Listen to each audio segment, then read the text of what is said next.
As many of the G7 leaders gather in France to commemorate the 70th anniversary of D-Day, there are behind-the-scenes meetings to address the present-day crisis, namely Ukraine. Nathan King joins us now with more on all of that. Nathan? That's right, Mike. Even though the meetings in Brussels were the G7, not the G8, with Russia excluded over Ukraine, in France, all the major players of the Ukraine crisis will be physically there. They're standing shoulder to shoulder at times. A chance for a breakthrough, perhaps? Parachutes over the skies of northern France, commemorating the 70th anniversary of D-Day.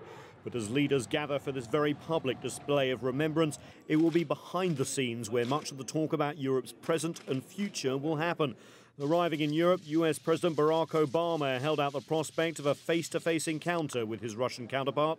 I have no doubt that I'll see Mr. Putin, and he and I have always had a business-like relationship, and it is entirely appropriate that he is there to commemorate D-Day, given the extraordinary sacrifices that were made by the people of the Soviet Union during World War II. Should we have the opportunity to talk, I will be repeating the same message that I've been delivering to him throughout this crisis. And perhaps more importantly, will Russian President Putin meet with the new Ukrainian President-elect Petro Poroshenko? The French hosts seem to indicate they are trying to bring them together. Yes, I invited President Poroshenko as soon as he got elected.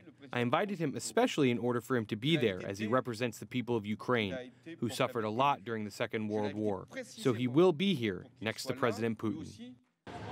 And in a diplomatic dance, the President of France held two separate dinners Thursday night, one for US President Barack Obama and his team, and one for Russian President Vladimir Putin, hoping to find a breakthrough, though separately, over Ukraine. Much, however, will depend on Western and Russian reaction to a proposed peace plan from the new Ukrainian president-elect, which he is due to present during his visit to France. As Europe remembers the sacrifices of the men who died in a divided Europe decades ago, an opportunity to heal the divisions of today. For progress, though, the Western powers have laid down three conditions for Russia to avoid further sanctions over Ukraine.